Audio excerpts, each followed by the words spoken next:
Hey guys, so on Monday I like to showcase Monstera, one in my collection and one that I just really love having. And today, for this week, I want to showcase one of my favorite Monsteras of all time. It's still in its juvenile state, but I have high hope for it in the future. And that's going to be the Monstera Albo.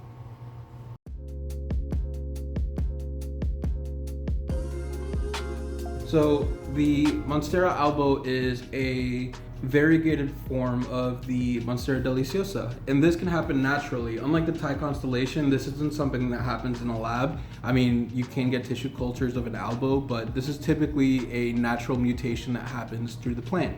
So I've had this Monstera for about 6 months, and it's been producing some pretty great leaves. I got this on Mercari, I believe, for $24 for 1 or 2 nodes. And ever since I got it, I put it immediately on a moss pole. You don't need to have your Monstera on a moss pole, but I would suggest you do. But if not, a plank works best. You can use any kind of stake, anything like that, something to hold it up, but it'll do great. Roots on my Monstera is looking really good as well. There is still plenty of room for it to fill up the pot. Notice how the pot is very small in comparison to the plant. I want to keep the pot small because I want the Monstera to be somewhat root bound. If I can keep this Monstera root bound, then it'll produce leaves faster. I want it to be about 70 or 80% root bound before I try repotting it. And trust me, whenever it's time to repot it, you'll know, because you'll have to water this plant so often. And I have been having to water this plant pretty often because it is starting to get root bound. The variegation varies from leaf to leaf. And if you notice, on the bottom we have a very fenestration, and unfortunately, as it grew a little taller, it lost some of that fenestration.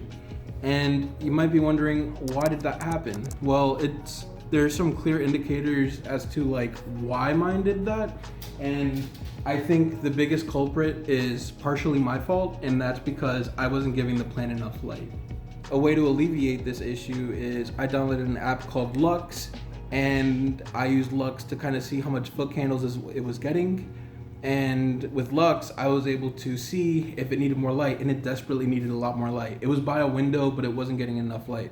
There is some rules when it comes to managing your plant's variegation. If you want more variegation, you want to give your plant more light. If you want less variegation, your plant will naturally try to revert back to its original state because it can't support the Albo variegation or whatever variegation it has.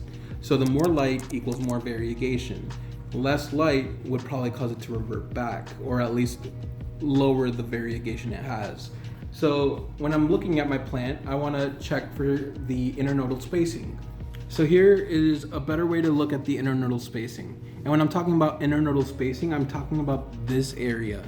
So whenever I'm comparing the internodal spacing on my plant, I'm noticing that the internodal spacing down here is quite small. And then the internodal spacing right here isn't bad either. And here isn't bad either. However, once I get higher, it is much longer.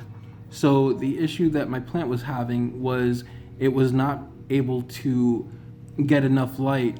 And since it wasn't able to get enough light, it was reaching for light longer, which caused the leaf to lose its fenestrations. So what I'm gonna do here is I'm gonna cut right here and down here to kind of give myself 2 more plants and also help this Monstera reset a little bit and to help it with its internodal spacing.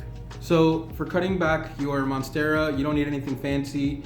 I like to use scissors or pruning shears, but for this case, I'm probably just gonna use a handy dandy scissors that I got from the kitchen.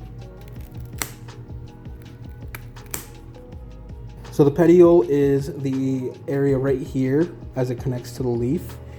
This is the internode here in between the petiole and the next petiole. So here's a petiole, here's a petiole. So I want to make sure my cuts are always in between the petioles, but below an aerial root. So I cut down here because there's a petiole here, here's an internode, and I cut in between, and here's another petiole. So this aerial root will start creating normal roots.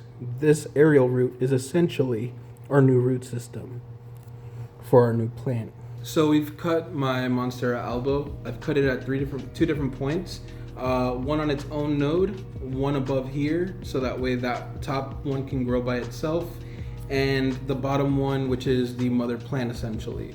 So what I'm gonna do now is I'm gonna water the top and I'm gonna leave it alone for a couple of days, and in a couple of days it should be more acclimated and I'll be able to put them in their own pot, and yeah, we'll see what the next growth comes out like. So the way I water my moss pole is using a clear water bottle that I got, and I poked holes on the top using a drill. You can use a drill, you can use a soldering iron, either one would work, and this fly is flying in my face. But this is a great way to water your pole. So I'm gonna get this water bottle, I'm gonna fill it up with my sink water. Made it a little colder because now it's a little too hot.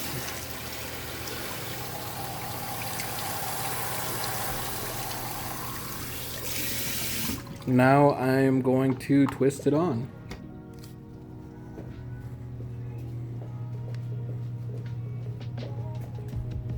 I'm gonna put it right here actually.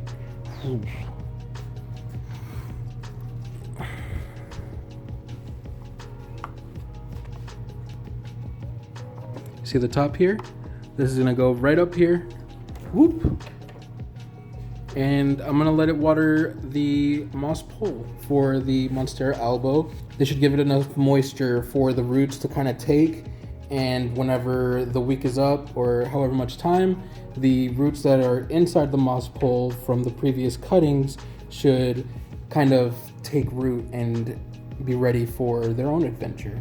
Now when it comes to your Monstera Albo, you wanna make sure you water it when the top feels dry. If the top isn't starting to feel dry, then there shouldn't be any need to water it. Your moss pole might require more watering than the actual Monstera, and that's okay. You can water that, like, I think I do mine every like 3 or 4 days, and then the actual plant itself is maybe like once a week, maybe once every other week. It just depends on how the top feels.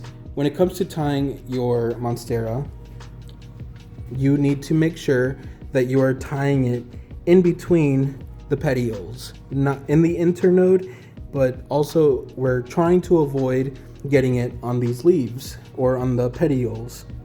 So the reason why that we do that is because our plants like to naturally lean forward and backward a little bit depending on how they're feeling, and if we tie them straight to the pole like this, we're essentially choking them. We want to give them the room that they need to kind of go up and down based off how much sunlight they want. If they want more, they can go up, and if they want less, they can go down.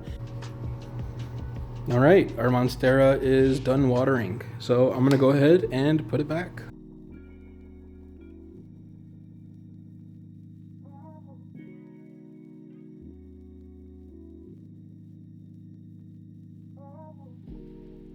So since this aerial root isn't physically attached to anything, I think I'm just gonna remove the top leaf over here, or not the top leaf, but the top prop. It won't be getting any of the moisture. So I'm gonna grab this, and this is my new cutting of one of my Albo Monsteras, and I'm gonna put it in, let it callus for a little while, and then I'm gonna try and prop it in water. So yeah, good luck everybody. And if you have any suggestions on your next Monstera for Monstera Mondays, let me know. I have a couple left over. I think I have about 6 more to showcase. So yeah, if you guys have any suggestions, let me know.